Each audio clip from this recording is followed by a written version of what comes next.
Hasil undian kejuaraan bulu tangkis Asia 2026 resmi dirilis, membawa kabar buruk bagi ganda putri dan ujian berat menanti Jojo.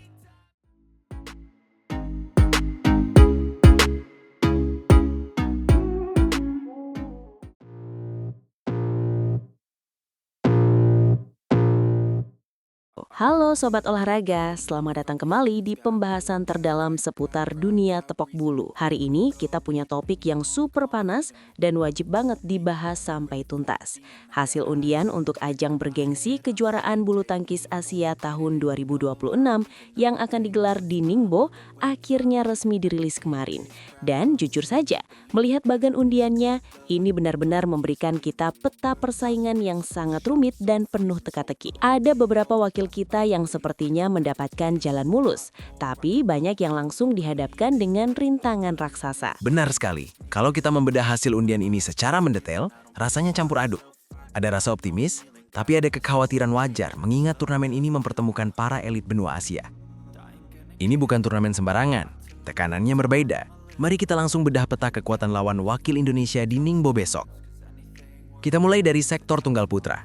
Sektor ini dipastikan panas sejak hari pertama karena ada bentrokan klasik penuh gengsi. Tepat sekali. Sorotan utama tertuju pada Jonathan Christie dan Alwi Farhan yang harus meladeni perlawanan wakil negeri jiran Malaysia sejak babak pertama. Mari kita bahas Jonathan Christie terlebih dahulu. Pemain unggulan ketiga ini akan berhadapan dengan Leong Junhao. Kalau kita melihat rekor pertemuan di atas kertas, Jojo jelas lebih diunggulkan. Pengalaman dan kematangannya sudah teruji di berbagai ajang besar bergengsi tingkat dunia. Setuju, tapi kita tidak boleh lupa satu fakta penting di lapangan. Pemain tunggal putra Malaysia selalu punya motivasi berlipat ganda dan tampil ngotot kalau bertemu wakil Indonesia. Oleh karena itu, Jojo punya satu tugas wajib, yaitu memegang kendali tempo permainan sejak menit pertama di game pertama. Jojo tidak boleh membiarkan Leong Junhao mendapatkan kepercayaan diri di awal laga yang sangat krusial. Analisis tajam. Selanjutnya, Alwi Farhan berhadapan dengan Justin Ho. Pertandingan ini menarik karena mengulang rivalitas sengit mereka sejak level junior. Ini seperti pertarungan musuh bebuyutan di panggung yang jauh lebih besar. Betul, dan Alwi datang dengan modal percaya diri ekstra. Ingat, Alwi berhasil meraih kemenangan telak atas Justin di final Macau terbuka tahun 2025 lalu. Angin segar lainnya, Alwi cukup beruntung karena terhindar dari undian maut melawan unggulan pertama asal Thailand, Kunlavut Phititharn. Jalurnya menuju babak selanjutnya terlihat cukup menjanjikan untuk bisa mendulang prestasi. Namun perjuangan belum berhenti. Pemain muda potensial Muhammad Zaki Ubaidillah atau Ubed harus berjuang keras melewati fase kualifikasi grup A. Dia menantang wakil Uni Emirat Arab, Barat Letish, dan pemain Kazakhstan Dimitri Panarin. Ubed wajib menyapu bersih kualifikasi dengan kemenangan jika ingin menyusul ke babak utama. Sekarang, kita bergeser ke ganda putri. Nasib undian paling apa sepertinya diterima oleh pasangan andalan kita, Febriana Dwi Puji Kusuma dan Melisa Trias Puspitasari. Betul. Ana dan Trias langsung dihadapkan dengan ujian setara bos terakhir. Mereka ditantang unggulan pertama asal China, Liu Shengshu dan Tan Nining. Jurang kualitas kedua pasangan ini masih cukup lebar. Pertandingan ini menuntut ekstra kerja keras dan pertahanan tingkat tinggi super solid dari Ana dan Trias.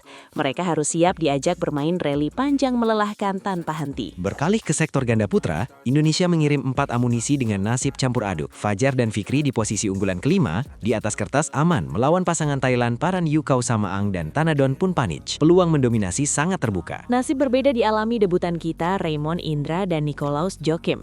Ini kado pahit karena harus langsung menantang ganda putra papan atas dunia asal Korea Selatan, Kang Min Hyuk dan Ki Dong Ju. Laga ini pas dilihat sebagai ajang pembuktian mental murni untuk mengukur level permainan mereka saat ini melawan para pemain elit dunia. Sementara itu, Sabar Karyaman Gutama dan Reza Pahlevi dijadwalkan meladini wakil Hong Kong, Hung Kwe Chun dan Lui Chun Wei. Di sisi lain, Ali Pranata dan Devin Putra menunggu pemenang jalur kualifikasi grup D. Keduanya memiliki peluang sangat bagus dan terbuka lebar untuk menembus babak 16 besar tanpa banyak kesulitan. Namun perjuangan belum berhenti. Pemain muda potensial Muhammad Zaki Ubaidillah atau Ubed harus berjuang keras melewati fase kualifikasi grup A. Dia menantang wakil Uni Emirat Arab, Barat Letish, dan pemain Kazakhstan Dimitri Panarin. Ubed wajib menyapu bersih kualifikasi dengan kemenangan jika ingin menyusul ke babak utama. Sekarang, kita bergeser ke ganda putri. Terakhir, mari kita bahas ganda campuran. Jafar Hidayatullah dan Felicia Pasaribu datang dengan status unggulan ke-7. Tapi ujian berat menanti karena ditantang kampion All England tahun 2026,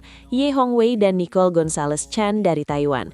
Partai ini dipastikan berjalan sangat alot dan terjadi adu taktik luar biasa. Tidak hanya Jafar dan Felicia, Adnan Maulana dan Indah Cahyasari Jamil juga harus bersiap memeras keringat. Mereka dijadwalkan berhadapan dengan pasangan veteran alot asal Hong Kong, Tang Chunman dan Se Ying Swet. Pengalaman wakil Hong Kong ini jelas menjadi ancaman nyata yang wajib diwaspadai sejak menit pertama di atas lapangan. Kita tentu berharap seluruh wakil merah putih bisa tampil lepas dan memberikan kejutan besar di ajang kejuaraan Asia tahun 2026 ini. Persiapan matang selama pemusatan latihan di Cipayung harus bisa dibuktikan secara nyata di lapangan pertandingan Ningbo besok. Dukungan serta doa dari seluruh rakyat tanah air tercinta pasti akan menjadi tambahan motivasi dan suntikan tenaga tersendiri bagi pahlawan-pahlawan bulu tangkis kita. Bagaimana menurut pandangan sobat olahraga sekalian yang ada di rumah? Apakah kalian merasa optimis dengan peluang kontingen kita untuk membawa pulang medali emas dari kejuaraan bergengsi ini? Tuliskan pendapat kalian semua di kolom komentar di bawah ini dan bagikan video analisis ini sekarang juga.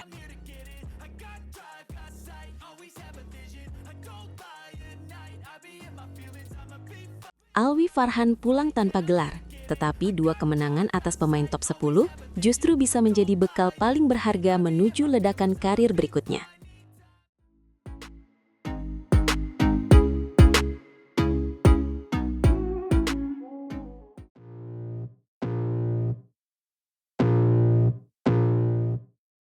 Banyak orang berhenti pada hasil runner-up Swiss Open, padahal cerita besarnya justru ada pada perubahan level permainan Alwi Farhan selama tur Eropa.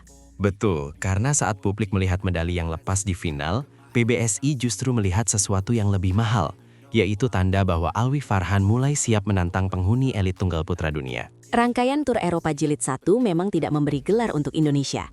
Namun dari All England sampai Swiss Open, nama Alwi Farhan muncul sebagai salah satu sorotan paling menarik. Dan itu bukan sorotan biasa. Alwi Farhan bukan hanya menang atas lawan menengah, tetapi benar-benar menekuk 2 pemain top 10 dunia dalam satu rangkaian turnamen yang tekanannya sangat tinggi. Kemenangan pertama datang di All England, saat Alwi Farhan memecahkan kebuntuan melawan Chou Tien-chen.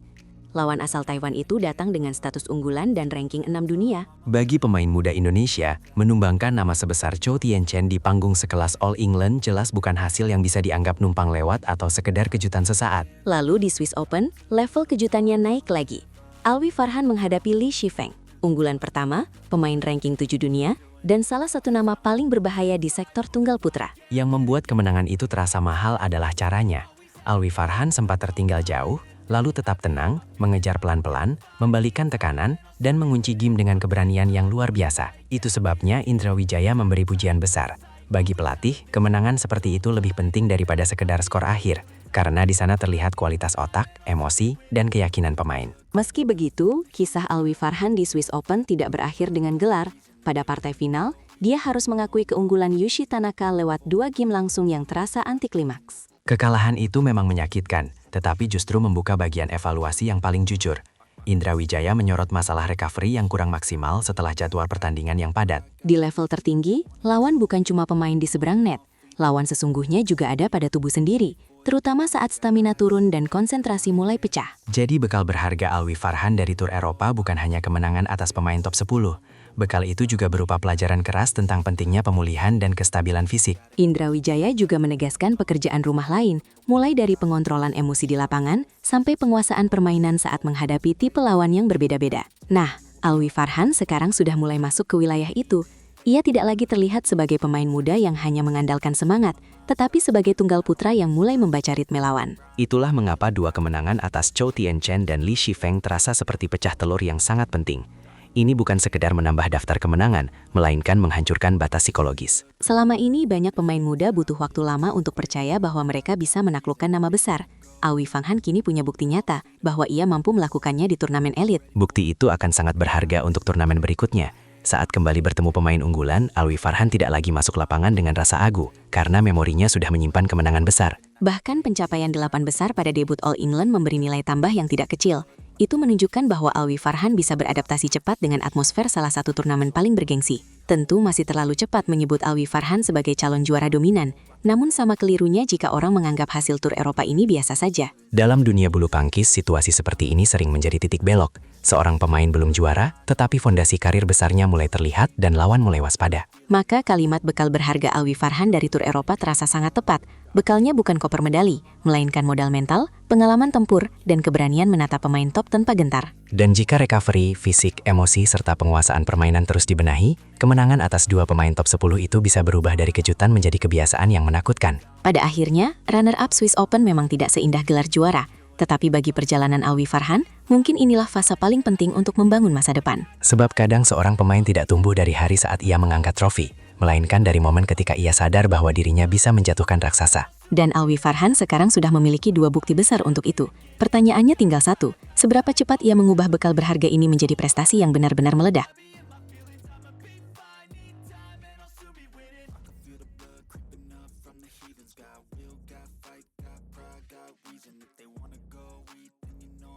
Feed 'em. I can feel the blood creeping up from the heathens. Got